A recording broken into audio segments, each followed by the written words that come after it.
Russia's parliament on Tuesday voted to ratify President Vladimir Putin's agreements with Lugansk and Donetsk. In Brazil, the death toll resulting from heavy rains and landslides in Petropolis rose to 181. In Ethiopia, the lower house of parliament appointed on Monday the 11 members of a special commission to promote inter-ethnic dialogue. Hi, this is from the South. I'm your news anchor, Dio Martin, from the teleSUR studios in Havana. We begin with the news. Russia's parliament on Tuesday voted to ratify President Vladimir Putin's agreements with Lugansk and Donetsk. Under the agreements, Russia will be able to send troops, set up military bases, and jointly defend the territories of Donetsk and Lugansk People's Republics, also known as the Duma. The lower house of the Russian parliament voted unanimously to approve the deal. The Federation Council, the country's upper house of parliament, then also ratified the deals with all senators voting in favor.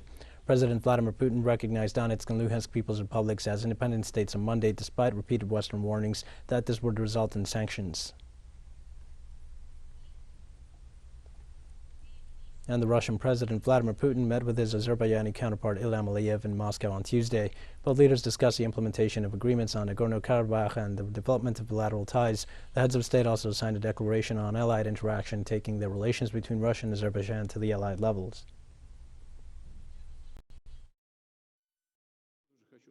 I want to say right away, we already predicted the speculation that Russia plans to restore its empire within imperial borders. This is absolutely not true.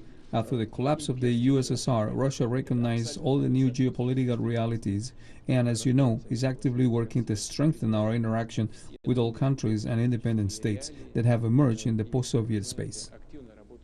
On Tuesday, U.S. President Joe Biden, in his speech from the White House, announced the first sanctions imposed against Russia after Vladimir Putin's recognition of and support to the independent republics of Donetsk and Lugansk.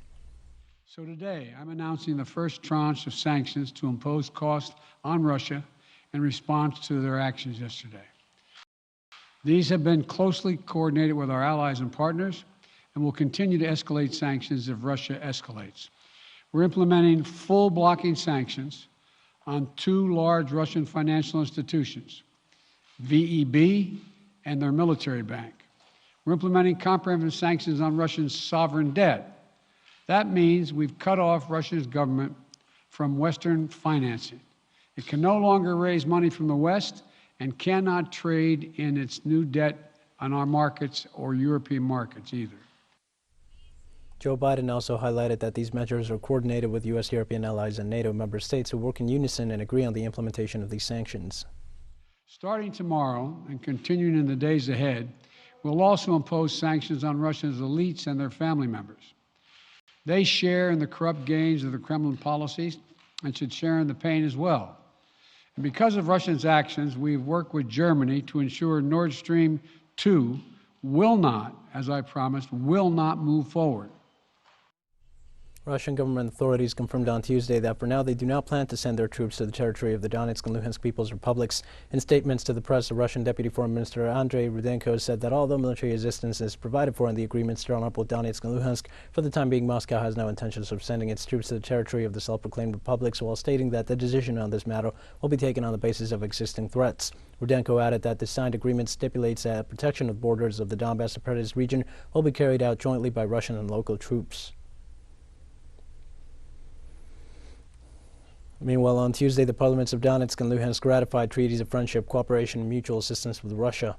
Now, the people's councils of the two self-proclaimed republics voted unanimously in favor of a law ratifying the treaties reached with Russia. The documents proposed on Monday include common defense against external aggression, joint protection of the Donbass republic's borders, the right to use the other country's military infrastructure, among other aspects.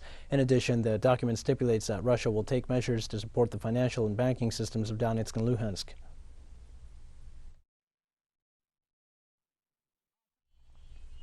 Ukrainian leader Volodymyr Zelensky said that Kyiv is considering breaking off diplomatic relations with Russia in response to its recognition of Lugansk and Donetsk as independent republics.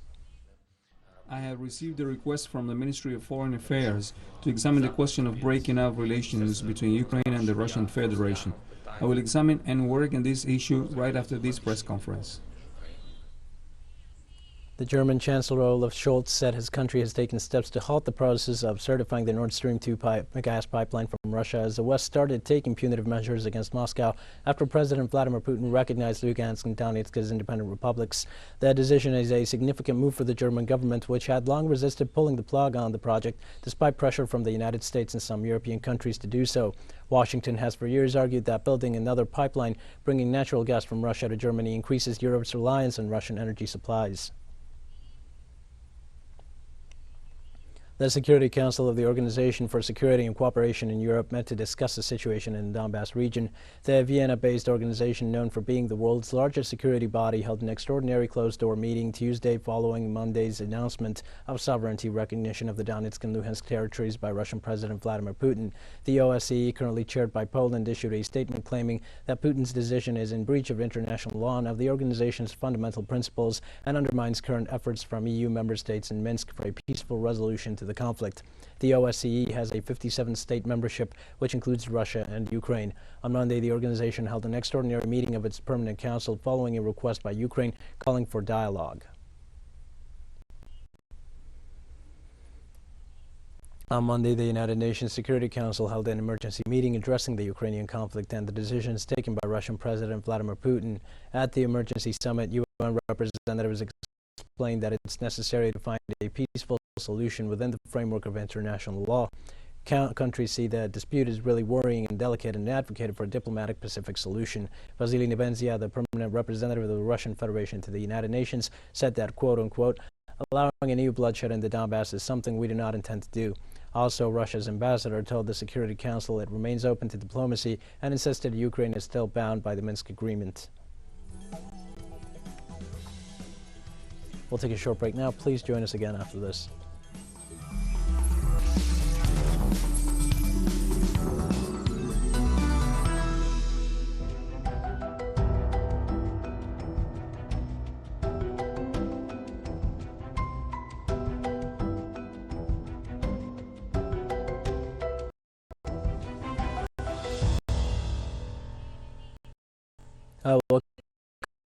Welcome back to From the South. El Salvador declared a red alert on Monday after reporting a 238% increase in the number of fires throughout the country.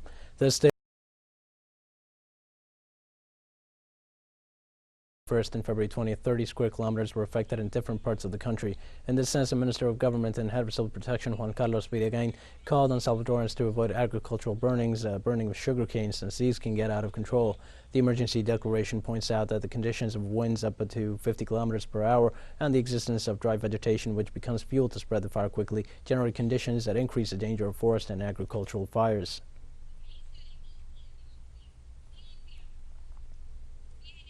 In the southeastern Brazilian city of Petrópolis, the wearing rescue work continues, and in the last few hours, more bodies have been recovered, bringing the death toll from the mudslides and downpour of last week to 181. The heavy rainstorm that devastated part of the city has also left nearly 200 people injured, while the search for dozens of missing people continues. The storm has left a large-scale trail of destruction since last Tuesday, making it the city's worst weather tragedy ever, according to the latest report from the city's police. In addition to the 181 fatalities, the civil police informed a provisional list accounts for 117 people missing. It is precisely the search for survivors under the rubble that is keeping the rescue teams busy.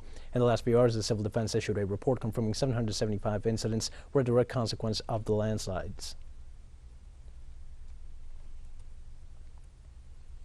In Brazil, 5 prisoners died and 17 were injured during a prison riot that took place at the Lemos Brito prison in Salvador in Bahia State. The figure is provided by the State Secretariat of Public Security of the Federal District once the situation was reported under control. According to government officials, and a confrontation between inmates. However, prison guards hindered the escape after hearing gunshots in one of the blocks at the Mata Escura complex and prevented the inmates from leaving out the main door. Local police began an investigation about the weapons found inside the prison. In Colombia, less than a month before the legislative elections, human rights organizations warn about the increase in assassinations and kidnappings of social leaders. The Institute of Studies for Development and Peace in Paz denounced this Monday the murder of Fabian Alexander Rodriguez Suarez in the department of Putumayo. This is the 5th signatory of the peace agreement to be assassinated so far in 2022, bringing to 304 the number of ex-combatants killed since the signing of the war-ending accords in 2016. These events are taking place despite the early warnings issued by the People's Defense Office, which has alerted about the risk of violence in the context of the upcoming elections in the South American country. Paraguayan President Mario Abdo Benitez dismissed his Interior Minister Hernando Yuizio on Tuesday for alleged links with Brazilian drug trafficker Marcos Vinicius Espindola Marques de Padua, arrested last week in Brazil in an international operation. The announcement was made by the Paraguayan Chief of Staff Hernan Yutman. Ambassador Federico González was appointed to replace Yuizio, and Minister Cecilia Perez was designated as security advisor to the president. Marques de Padua is considered one of Brazil's major drug traffickers and was seeking to become a supplier of armor and bulletproof vests for Paraguay's Ministry of Interior and the National Police through his company Black Eagle Stock Corporation. The governments of Venezuela and Iran agreed to expand bilateral gas and oil cooperation. The head of Venezuelan diplomacy, Felix Plasencia, reported that in a meeting held with Iranian President Ibrahim Raisi, executives signed a memorandum of understanding aimed at expanding bilateral exchanges between the two nations. Both sides agreed to intensify common efforts in all areas seeking to respond to the unilateral coercive measures imposed by the United States. The authority also held meetings with Nigeria's Minister of Petroleum Resources, Timipre Silva, and Egypt's Energy Minister, Mohamed Shakir.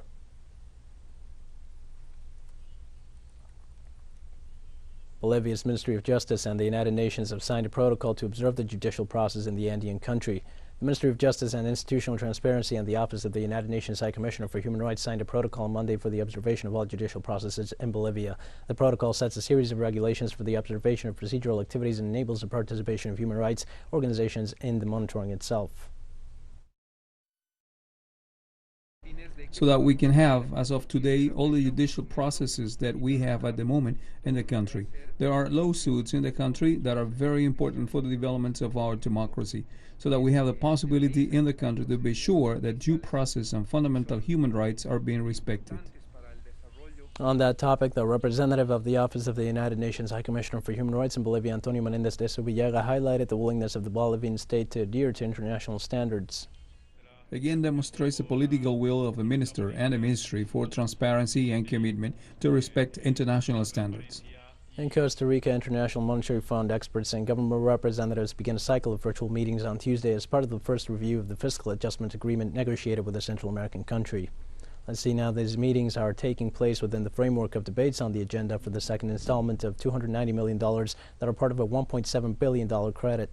The initiatives on taxes on luxury homes, taxes on lottery prizes, and the reform of the General Customs Law are among the most mentioned bills, starring debates with little progress in the Legislative Assembly. Costa Rica is just over a month away from the presidential runoff, so experts say the next president will have to renegotiate the debt with the international organization. There's more news coming up after a final short break. Please stay with us.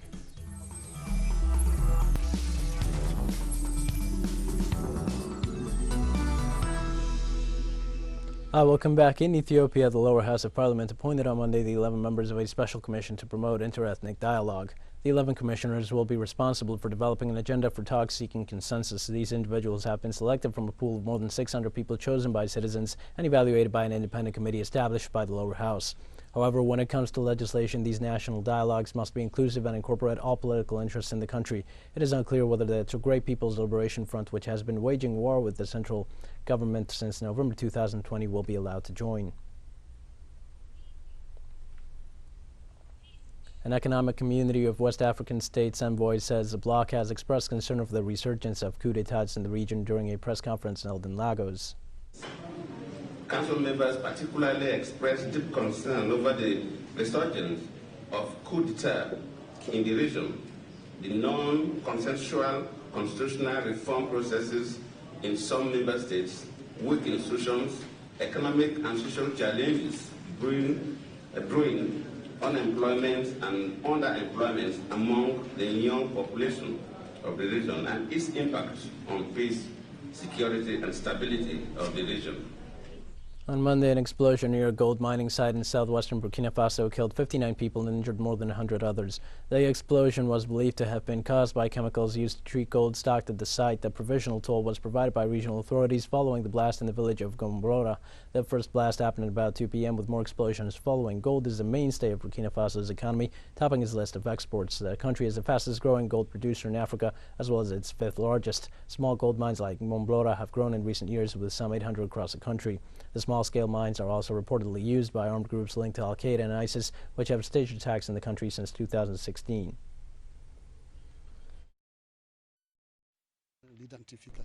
Initially, we were told that there were 48 bodies, but in the end, there are 52 bodies already on the site. We were told that there are 2 bodies which were removed by their parents already, so plus the 2 bodies that make 54. There was also a death at the CSPS of Gomblora, so that makes 55 for the moment. Here we have recorded more than 55 people with injuries of different severity. It must be said that already there are 4 people who have died. The teams are working hard to really take stock of the situation. Some of them have started to be taken to the operating room, and those who can have been stabilized first. Libya's interim Prime Minister Abdulhamid Dbeibah presented a plan on Monday to resume the country's electoral process, despite the fact that Parliament appointed his successor 4 days before, considering that his mandate has ended. Here, I lay out the outline for returning integrity to the people, which is in 4 points. The first point is the formation of a technical committee to prepare the parliamentary election law. In this context, the Prime Minister of the National Unity Government called for legislative elections to be held in June and reaffirmed that he would only cede power to an elected government. Second point, the electoral process will start before the end of the preliminary stage and the roadmap issued by the Political Dialogue Forum on June 24. The negotiation process in Vienna on the revival of the Joint Comprehensive Plan of Action concerning Iran's nuclear program entered its decisive phase. In July 2015, Iran and 6 international mediators, Russia, the United States, the United Kingdom, China, France, and Germany, signed the Joint Comprehensive Plan of Action, which imposed a series of limitations on Iran's nuclear program with the aim of excluding its possible military dimension. In May 2018, Washington broke the agreement and began imposing unilateral sanctions on Iran on the grounds that the country was continuing to develop nuclear weapons, something that has not been confirmed. A year later, Tehran responded by gradually scaling back its commitments under the JCPOA. The 8th round of negotiations on restoring the nuclear deal, which is currently underway, began on December 27th in Vienna.